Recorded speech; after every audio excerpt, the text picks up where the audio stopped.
아니 대표님, 요즘에 진짜 너무 많이 폐업하고 사람들 다 장사 안 된다, 힘들다, 자영업자도 죽겠다 하는데 대표님만의 이 지금 상황을 조금 극복할 수 있는 방법 좀 알려주시면 안 돼요? 이런 거잖아요. 그러니까 요즘에 경기 침체가 너무 많아지다 보니까 폐업이 지금 100만 시대래요. 그러면 진짜 주위에 한두 명은 다 폐업했다는 이야기인 건데, 이제 원장님들 보면은 거의 요즘에 다 1인 샵들이 많단 말이에요. 네일샵이나 왁싱샵이나 속눈썹 또는 뭐 반영구. 근데 제가 초창기 때 이 힘든 시기를 버텨낸 시기가 있었어요. 그거 어떻게 버텨내냐면, 단일 품목만 하는 건 사실 초반에는 돈을 여유있게 시작한 원장님들이 아니시라면, 이미 내가 단골 고객들을 확보한 상태에서 내가 시작한 게 아니라면 좀 많이 힘들어요. 그래서 제가 초창기 때 한 3년에서 5년은 네일아트랑 왁싱이랑 속눈썹이랑 같이 했었어요. 저는 이제 피부 전문적으로 하고, 그리고 직원을 네일아트랑 속눈썹을 썼는데, 근데 이제 중요한 건 고객이 어느 정도 채워졌을 때는 그때부터는 피부 고객만으로도 충분히 채워져서 이제 진행했었는데, 어쨌든 그 힘든 시기를 버틸 만한 내 퀀텀 점프 할 수 있는 뭔가가 있어야 돼요. 그래서 저는 지금 단일 메뉴, 그러니까 단일 상품으로 헤어샵이든 네일아트 샵이든 그런 원장님들 계시다면, 저는 품목을 조금 더 객단가가 높은, 그러니까 예시로 피부 관리는 객단가 좀 있잖아요. 물론 최저 가격이 5만원 단가라고 할게요. 또는 7만원 단가라고 할게요.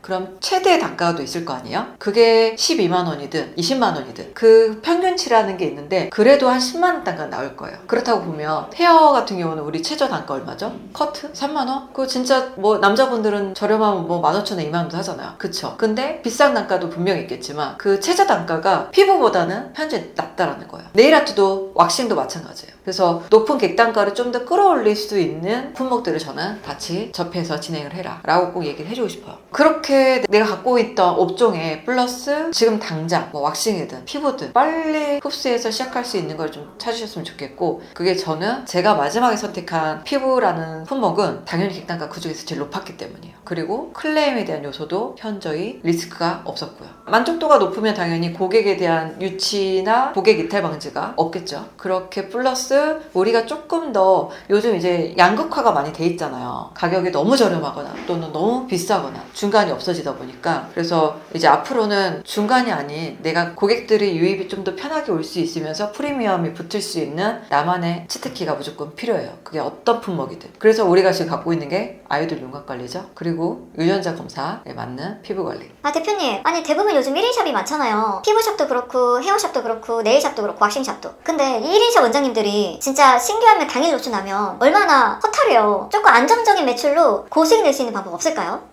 맞아요. 요즘에 워낙 노쇼들도 많다 보니까 예약금을 걸거나 또는 100% 예약제로 운영을 하시는 원장님들이 많으신데, 사실 그래도 예전보다는 고객님들의 예약에 대한 운영 방침이나 고객들의 이해도 수준들이 많이 높아지셨기 때문에 많이 노쇼가 없어진 건 사실이에요. 하지만 그래도 아직도 이제 노쇼 하시는 고객님들이 계시다 보니까 고객들이 다른 곳이 아니라 여기만은 꼭 와야지 많이 될 수밖에 없는 제가 치트키 하나 알려드릴게요. 뭐냐면, 고객님을 예약을 받으실 때 그냥 단순하게 예약만 받고 끝 하지 마시고, 예약 전날 또는 당일날 꼭 확인 전화를 해주세요. 그리고 고객님이 당일날 즉흥적으로 취소하지 않도록 땡땡땡 고객님 오늘 몇 시, 내일 몇 시로 예약하신 뿌띠펠리스입니다. 내일 방문하실 때 고객님 피부 상태에 맞춰서 저희가 준비해 드리려고 하는데 요즘 어떤 게 가장 고민이실까요? 라고 여쭤보시고, 고객님이 그 고민점을 미리 얘기를 했을 때 그거에 따른 팩을 준비를 해드릴 겁니다. 내일 6시 시간 맞춰서 조심히 뵙겠습니다. 라고 정확하게 고객님에 대한 준비와 책임에 대한 요소를 조금 한 스푼만 넣어드려도 고객님은 노쇼에 대한 확률을 50%는 없어지실 거예요. 네. 그래서 저는 꼭 고객님께 네이버 예약에서 끝나는 게 아니라 고객 예약 확인 문자는 당연하고요. 확인 전화까지 드리면서 책임감을 조금 더 전가해드리면 좋을 것 같아요.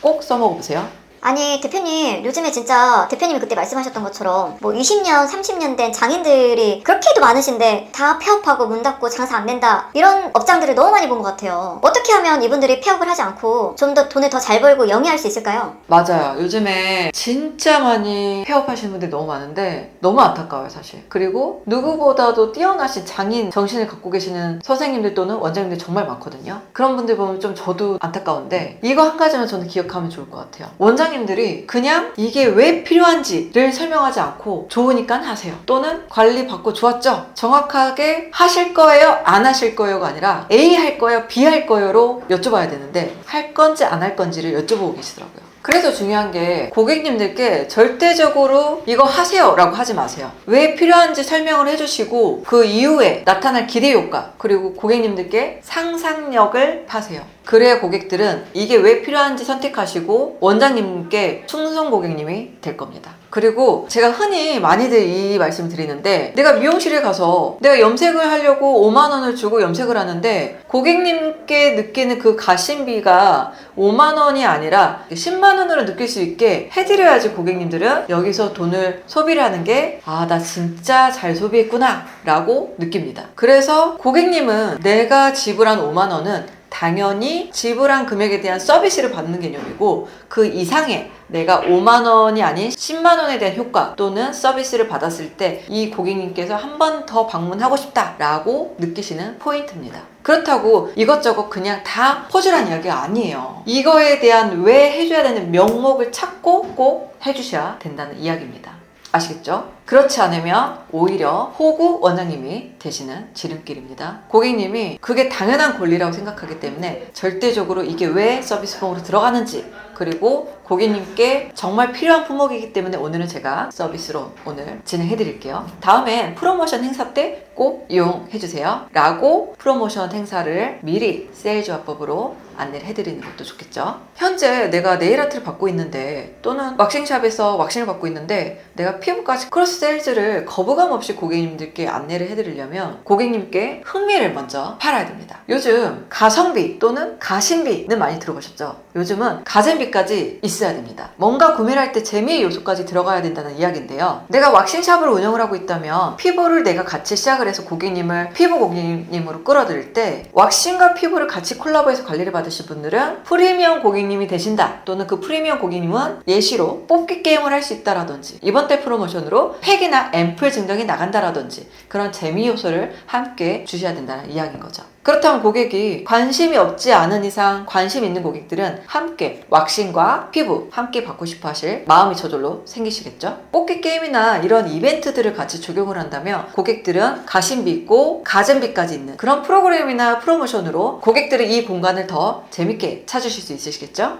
대표님, 옛날에는 샵인샵 정말 많이 했잖아요. 네일샵 원장 따로, 피부샵 원장 따로 이렇게 월세 나눠내면서 오히려 두 가지 컨셉이다 보니까 오히려 매장 색깔을 잃는 경우들을 많이 봤는데 그리고는 네일샵 원장님이 피부샵 고객들 신경 안 쓰고 여기 매장에 대한 이미지만 더 안 좋아지고 그렇게 둘 다 망하는 경우들 정말 많이 본 것 같은데 한 원장님께서 이렇게 시스템 잡아가지고 둘 다 하는 건 어떤가요? 맞아요. 그래서 저는 원장님들께 샵인샵을 웬만하면 두지 말라고 합니다. 이유는 오히려 내 고객이 아니면 사실 신경을 안 써주다 보니 고객들의 이 매장의 이미지가 더 하락하는 경우들을 너무 많이 봤어요. 그러면 여기 이 매장은 고객 신경도 안 쓰네? 그리고 물론 그렇지 않은 원장님들도 많이 계시지만 사실 내가 바쁘다 보면 다른 내 고객이 아닌 분들을 신경을 못 써드릴 수밖에 없겠죠. 그렇다 보면 당연히 악순환적인 반복적인 구조가 나타나는데 그렇게 했을 땐 서로가 마이너스 구조입니다. 매장에 여유가 있더라도 샵인샵에 대한 개념을 웬만하면 주지 마시고요. 원장님께서 여기 공간을 최대치로 활용해서 직원을 세팅하든지 또는 원장님의 한 품목을 더 늘리든지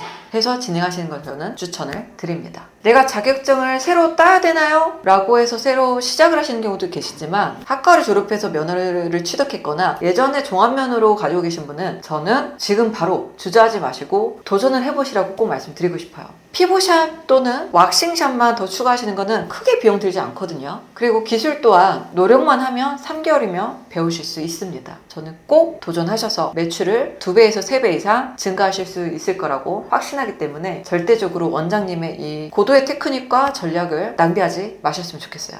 구독과 팔로우를 하신다면 원장님들을 위해 잘 되는 샵 노하우, 고객님들을 위한 바른 습관까지 모두 알려드릴게요. 구독, 팔로우, 고고!